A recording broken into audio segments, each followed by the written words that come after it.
there's going to be a time, might not be this week, it might not be next week, but when what we're willing to pay matches what the seller is willing to accept. So we're just going to stay true to our fundamentals, and keep looking at deals, and constantly understanding where the market is now and where it's headed, and perform on our properties that we do own, and make sure that they're running really well. And we've taken this time also to look at all of our systems and processes and say, how can we improve them? How can we improve what we're doing? It's a great time to kind of assess everything and see where we can improve. I am Christina Suter, and this is the Real Estate Breakthrough Show, where we talk about the reality of real estate, the mindset you need in order to face the reality of what it is, and tips and tricks to get you moving forward in investing. I am your host, Christina Suter. Hey you, this is Christina Suter with Real Estate Breakthrough, and I have Gary Lipsky with me, Break of Day Capital. I know Gary through FIBI Pasadena and FIBI South Bay. Gary, it's been like years we've run across each other in meetings. I don't think it's been a decade, but it's been years. It's been a very long time. And it was super funny because I saw your recognition of the American Apartment Owners Association recognizing you as Syndicator of the Year, Best Syndicator of the Year, right? Yep. And I literally took a snapshot of it on my phone. I sent it to Bronson, who runs the Phoebe multifamily meeting with me, and said, we need to invite him. so that's how you got invited, was because I saw your social media and I went, we know Gary. Like, wow. So let me read a little bit about your bio, about your company, and then let's get into the question of so how did that happen? And how did you go from point A, which is a such and such in some other business model, because that's almost all of us start in some other business model, to being recognized for that. Okay, let me get there. All right, so Break of Day Capital, real estate investing made easy, and I really want to read your guys who we are. So Break of Day Capital offers passive real estate investments for both accredited and sophisticated investors to help protect and build legacy wealth. Guided by our core values deeply rooted in integrity, transparency, communication, diligence, and Kaizen. You can define that in a minute. We provide investors with the opportunities to earn cash flow, equity appreciation, and tax advantages while carefully safeguarding their precious capital. We focus on acquiring performing multifamily properties in high growth markets in the Southwest by implementing strong repositioning strategies to maximize value for all stakeholders. And I love the fact that in your statement, you really start with who we are before you even get to what we do. And to me, that's particularly important because who the syndicator is the definer of the success of a project. So we've got 3 things lined up now. The first thing I'm actually going to have you jump into is, what's that word? Kaizen? What? Explain this to me. So it's a Japanese word. They actually, I think, combine 2 words, but it means continuous improvement. So we're always looking to get better, personally, professionally. It's that thirst for constantly improving. And if you make even 1% improvement every week, that's 52% improvement over the course of the year, which is huge. So We're constantly looking to tweak our properties, how we do things. We look at ourselves as well, and that's very important to us. And I love that you put it out there. I mean, it's. I want to ask you your history, but I also want to talk about as an investor. So I'm a professional investor. I've been investing for 35 years. I help people invest. Right? I make decisions for people on where they're going to invest, and I help them invest and place assets. Who you are is more important to me than what you do. What you do is important. I'm looking for diversification in my portfolio. I'm looking for a multifamily that's going to give me cash flow and appreciation that's going to cash out in 5 years, 7 years, whatever my horizon line is. It's a piece of a puzzle I'm creating in a diversified portfolio. Okay, so your asset class is interesting to me. Great. Who you are is why I choose you. Who you are is why I choose to invest. So the fact that that's what you lead with, to me, is the perfect indicator as an investor that you're aware that what I care about is your integrity, your character, your desire to improve, your stance in this world. Because if something goes wrong, and it will go wrong, who you are is what solves that. So help me understand a little bit about why that's so clear to you. Like just brass tacks, let's get to the bottom line. Why is that clear to you? Because that's why I'm going to trust you. Yeah, Sorry to be a pain. someone's always going to have, a slick prospectus with an IRR that's going to beat ours every time, which is fine. It's because we're going to be conservative. I know everyone says that, but we're rooted in our core values, and like you said, we're going to do the right thing all the time, not when it's good for us. Right. Because I've invested with other people too, and when things get tough, not everyone steps up and rises to the occasion. Quite inversely, it's you find out who you shouldn't be investing quite quickly. So Yeah. it was very important to us to share what we're about, and we're in this for the long haul. We're not in this to get rich quick. We want to do the right things all the time, not just some of the time. And that's it's who we are, and that's the culture that when we hire, we're looking for those same type of people. That's important. I mean, I think I've explained in detail why I think it's so important. Let's talk a little bit about, like, I'm also a believer that your nature, like what you did before you got into real estate, defines and informs what you're going to be successful in real estate. So tell us where you started and how you go from there to the Apartment Owners Association recognizing you. Yeah, it's been a journey. I've always been an entrepreneur. Like, I think in middle school I took like this entrepreneurial class, and I started. During the winters we would shovel driveways, and during the summer we would auto detail cars. Um, and then I was working with. I would work out at the during high school as well, and the coordinator said, "Oh, my teacher didn't show up. Can you play sports with kids?" And I'm like, "And get paid? Sure. Like, why not?" Right. So I was doing that, and I think we had like one class scheduled, and that quickly grew to like four classes within like two other sessions, and we just kind of constantly filled up the classes. I loved doing that, and it was a lot of fun. Um, and then during college, my roommate was in an entrepreneurial class, and he did a case study on a restaurant delivery service. And I mean, we're talking, over 30 years ago, before there was a DoorDash and a Postmates. But Right. that summer, we started a restaurant delivery service in the suburbs of New York, and did first night, I think we had three deliveries, and by the end of when school was going to start up again, we were doing 60 a night, and set it up for other people to run it when we went back to school, and of course they ran it into the ground. Um, then I was so I use both sides of my brain. Some people are Mhm. strictly number side Yeah. and creative side, but I started working as a PA on some films in my 20s, and I was bored out of my mind.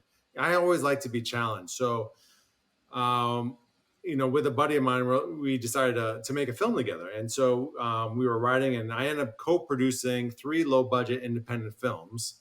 Um, and was writing another one with a friend, and I was trying to make some money at the time. He introduced me to a school, and they said I needed a lifeguard. So I went out and hired a lifeguard. And before you know it, I had ventured into this whole other business where we ran after school programs, outdoor ed, and leadership development. I sold that at the end of 2016 to get into real estate full time. I started investing in 2002. When I Okay. sold the company, we were working with 9,000 at-risk youth on a daily basis throughout Southern California. So giving back is very important to me. I always try to create win-win scenarios. This is why I like Um, hearing the background of people because sometimes I'm just like amazed. I'm like, Wow, like you've already stated who you are before you ever got to real estate, Yeah. right? The entrepreneur in you, the desire and the joy of working with kids and working with at-risk youth, which requires Yeah. a certain amount of stamina or stigma. I worked for 3 years in with SED kids and kids with developmental difficulties. And I was an enrichment computer instructor for 3 years in that environment. And I have a background in that area. Like I'm ADHD and dyslexic, so I was in the little yellow bus. Like I was the loser kid and blah blah blah. And and it's like it still feeds me today. Like that, being able to a lot of my volunteer work is around either kids or children or education. Um, because I worked through a lot of I gained a lot of grit. I gained a lot of grit and a lot of focus working through being a quote unquote neuroatypical kid in a neurotypical environment and trying to get that B as best I could. And it just took time, effort, and diligence. And real estate, I approach it the same way: time, effort, and diligence. Right. And so, what talents did you take from there that you find still work for you in real estate now? Yeah, I think, well, grit, I think, is so important, and a lot of people don't have it, unfortunately, the youth today. But perseverance, knowing that it was always on my shoulders. If I'm going to be successful, I'm not working for someone else. I'm doing it on my own. If I want to put food on the table, if I, you know, want to feel pride, that's because I'm directly, creating that and Mhm. helping others too. I mean, we we created a lot of careers for young people that didn't know what direction, but they knew they liked helping kids, and we got them on a path for success. But it was always solving problems at the end of the day. Um, we were working with school districts and schools, and they had a problem, and we solved that. And even in the film industry, you at the end of the day, you have to you have to shoot what you're expected to shoot, and so no matter what, figure it out. And putting all these different pieces of the puzzle, and that's what real estate is.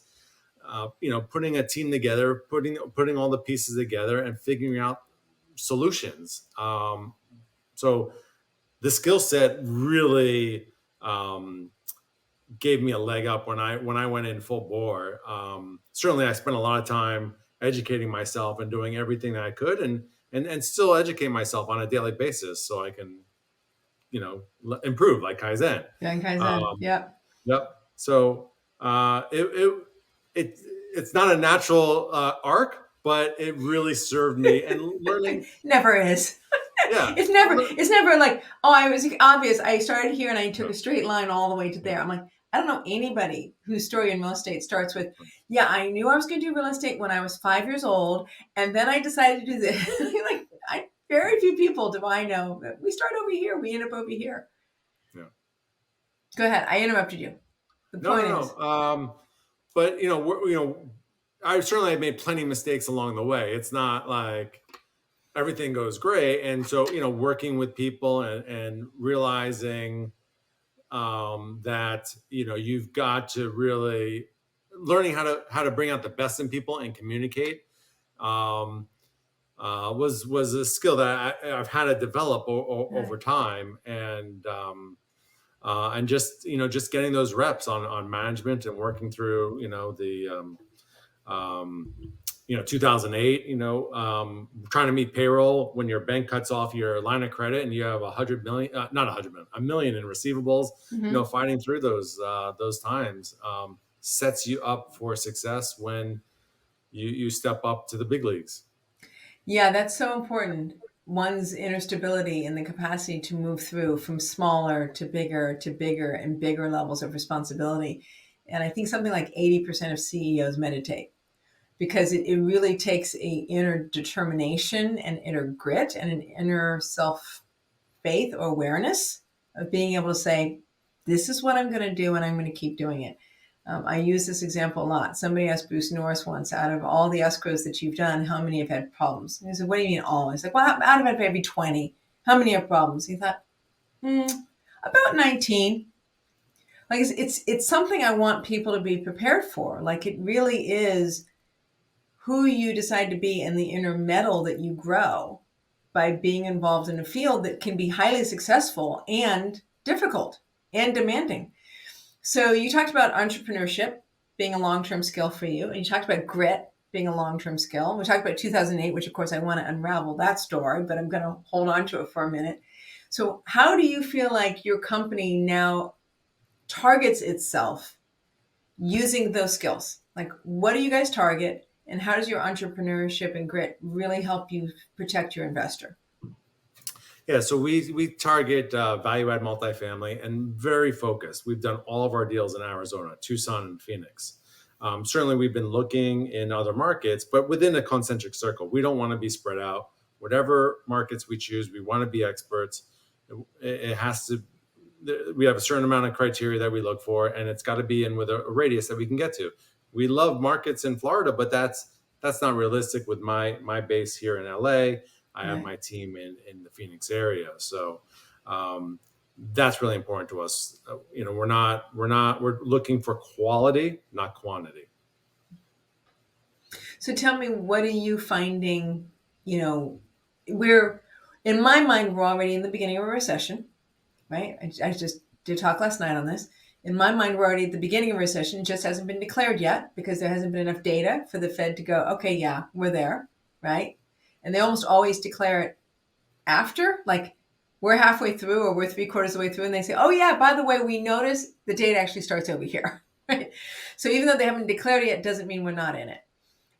What are you finding now? What are you guys finding? How are you guys approaching this time period? What's your plan? Yeah, so we haven't done a deal in 7 months, and we've been through when COVID hit. We didn't do a deal for 13 months. Now we're certainly looking, Okay. but we're only going to buy when it makes sense. And so we're off probably 10, 15% on what the seller wants, and we'll put in offers. We'll underwrite the offers that come out.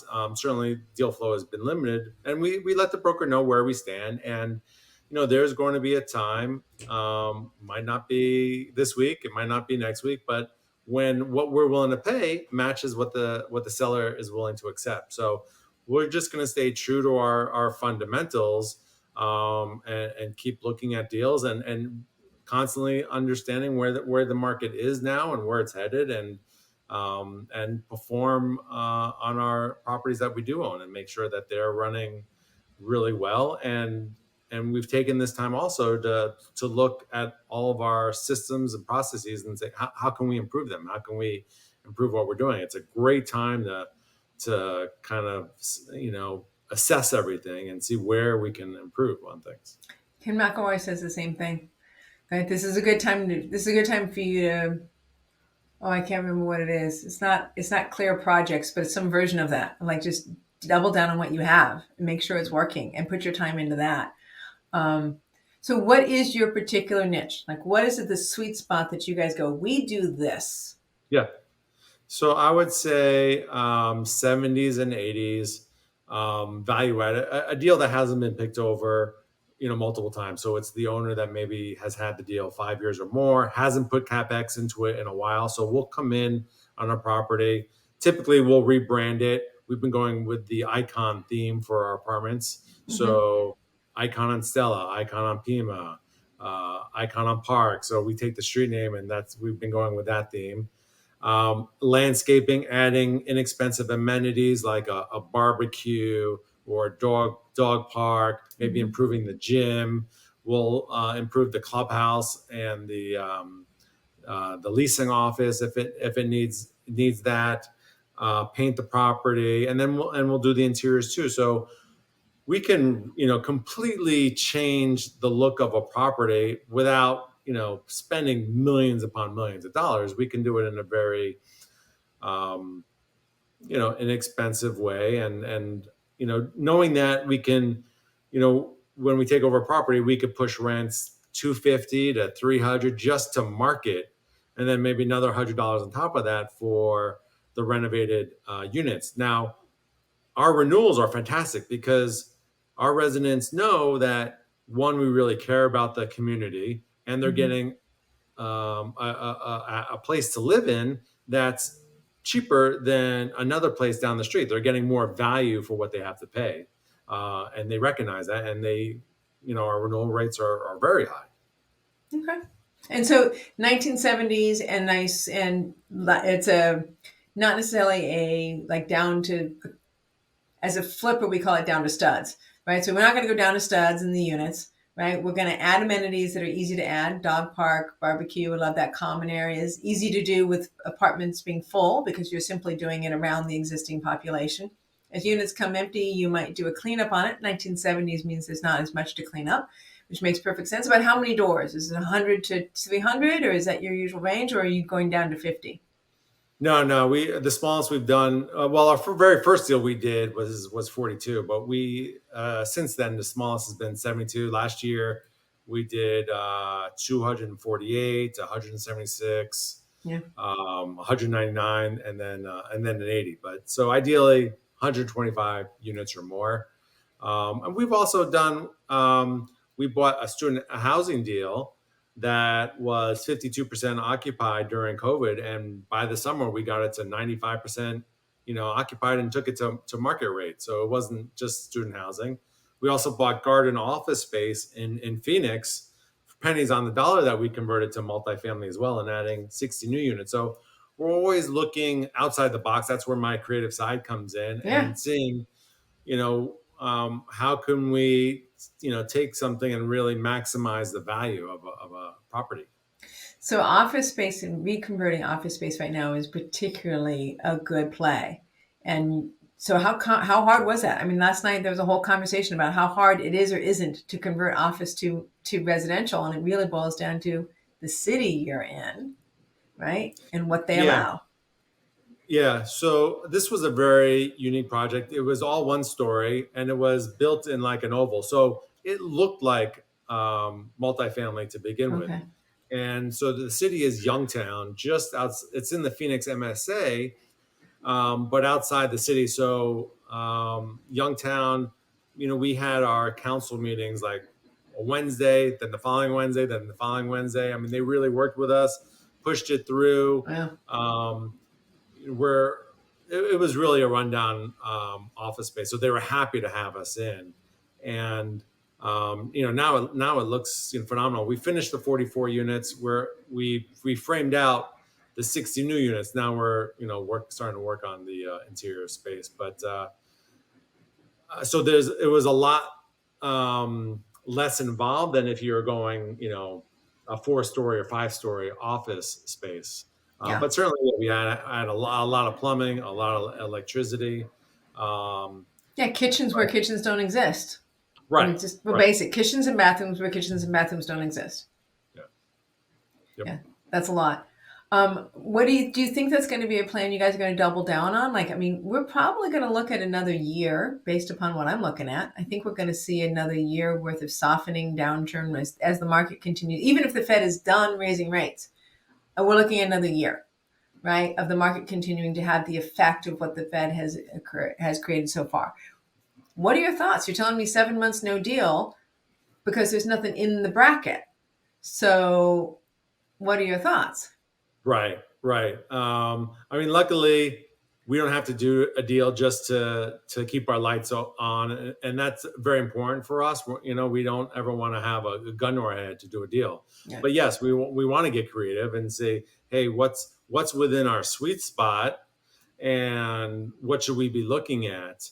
I'd love to find more office space that pencils, that makes sense. Mm, Um, haven't really found it. Yeah, a lot of people are looking at that. We've looked at some hotel conversions to multifamily as well. A lot of them don't pencil. It just doesn't make sense. And we want to have if we're going to take on more risk, we want more reward. yeah. And and finding the right lenders too. We have some good partners there, but there's not a lot of people that lend on those types of deals as well. Our lender actually got on the phone with me and said, "What the heck are you doing, Gary? Why are you paying 1.9 for this land, this rundown office space?" And I go, I'll leave his name out, but he was like, oh, I said, don't look at it that way. Look at it multifamily. I keep telling you that, and look at the value that we're going to create. It's going to be phenomenal. You're talking about the Phoenix market. We're buying the land on pennies on the dollar. Mhm. And eventually, he got the picture. And when You we saw it. got, Yeah. yeah, when we got the appraisals, he really understood the potential there. That's great. And I love that you're like, we're not in a hurry. And that's very, very helpful. It's just the other thing that I look for as a passive investor when I'm investing in syndications is, are they in a hurry? How are they getting incentivized? And what do they have to stabilize themselves or stabilize a deal if it goes wrong? Yeah, it's very important. So in those other businesses, I learned about really understanding your cash Cash flow and flow. how you're paying your bills. So you've got to make sure it's not just a 3 month runway, but how are my other deals performing, my overhead. So making sure that I've got enough cash in reserve to withstand multiple punches, not just one speed bump. And so that gives us a lot more freedom to focus on really good deals and not rush and just do something for fees. We want to, like you said, align ourselves with our As the investors. investors. So tell me, the American Apartment Owners Association. Do you have any clue as to why they went, "Hey, we love Gary"? We filled out an application. I really didn't know, and they reached out to me and said you made the list. So all I could do was give them information. Mhm. I don't know what kind of criteria they go by. I'm certainly honored. There's, I think, over 139,000 members in that American Apartment Association. So it is a huge honor. Um, and just thankful that I got it. Well, I think it is recognition. I mean, developing a strong brand that can be trusted. Know, like, and trust are the people we invest with, who you want to be in the field. And I think that's a clear statement of that. All right, being I'm beating a dead horse here. Tell me about something that went wrong, because there's no way to invest in real estate over a period of time and not have something go wrong. And if you tell me you've never had anything go wrong, I'm immediately suspicious. I'm just telling you, as an investor. Last night I was talking with somebody. They're like, "Well, how do you invest with somebody in real estate?" I'm like, 6 deals or 6 full cycles or 6 years, right? Give me six deals or 6 full cycles. Sorry, 6 full cycle deals for those who don't know what that means. Um, and 6 years in the field, and you got to tell me about how something went wrong, because if you're Yeah, telling me nothing ever went wrong, you haven't been in real estate long enough. And I want to know how you managed it. Who were you? What did you learn? Right? How did it yeah. challenge you, and what did you learn? So, Plenty of challenges along the way. Pretty much go ahead. on I would say almost every single deal that we've had. But we build Okay, that into yeah, our that's right. underwriting because That's right. we know things are going to break all the time. Getting a vendor out might take twice as long. Whatever it is, you build in those buffers in your underwriting because you are going to take some punches. But this ended up being our most successful deal. But we took over a property that had about 50% Section 8, and I quite honestly, we really didn't understand because it really, when you walk the property and everything, it looks pretty good, but it was rough. And we did have a really good team in the beginning of the property, and we were rents were going through the roof. We were doing fantastic, but it really took a toll on our staff. Mm, And that's something that you have to understand when you're buying a property that is very rough. You could be very successful financially, but turnover is going to happen. Your team is going to get worn out, um, and some of the things that you hear, you just don't want. You don't want those types of properties as you stay in the business over right. time. Right. Um, we had some drugs, some fights Mhm. on the property. and just staff threatened, and you just never like staff. Your property management team is a thankless, low margin job. Mhm. They rarely get compliments and hear a lot of complaints. So Yeah. treat them well, and make sure you go out of your way to give them ownership thinking. They value their opinion, praise them. It is hard work, and so we had some turnover that really set us back. Mhm. We had to change our property management company because they just couldn't get the right person in. And eventually we got it righted and sold it really nicely. But yeah, when you're short staffed and your staff are getting threatened, it's not fun. Um, so make sure you really understand what you're getting yourself into when you're purchasing a property. It was a really good deal, but we certainly didn't take into account the how rough it was going to be for our team. I think, and I very much my experience. It's like I always, when they talk about pruning your portfolio, it's like people are like, oh, well, you want to get rid of the low performers and the problems that are the pain in the ass. Like, what you want to get rid of is the ones that are difficult, because they are the ones that wear you down, that break down your self confidence, that make you wonder if investing is worthwhile. Like after a while, you're all like, why am I doing real estate investing again? Explain this to me. Whether it's a passive investor with, my portfolio just owning a few doors, or whether it's a syndicated that's professionally turning stuff over. I mean, it's always complex. So what is it that you learned in that particular deal? What did you take away from it? Yeah, well, one, we didn't want to own, um, let's say, a C minus property. Now, certainly, we felt we brought it to a C plus, but knowing that the values that we have, we want to take care of our staff, our team, and so never want to put them in a situation where they feel threatened or whatnot. Just not just don't want those types of deals. So we're looking at deals where um, there's a decent tenant base, and maybe it needs to be changed over a much smaller percentage, but Mm. where there's room to move up rents, and our renewal rates shot through the roof when we picked specific properties where they knew it was well under market.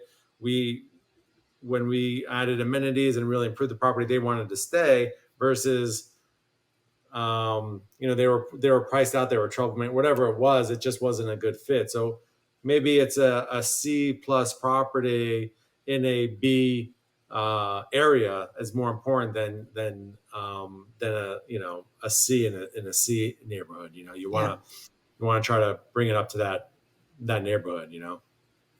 So sounds like what you learned was dealing with a certain quality of property, not just the C minus, because you can sometimes find a very clean property that's a C or C minus property.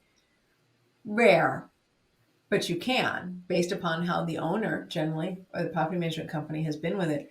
But it is a more complex population, and it's just harder. It does wear you down. You're like, well, that was more work than we wanted to face. And I have faced gang activity, and I faced drug dealers, and we've had those in my buildings, and they are complex.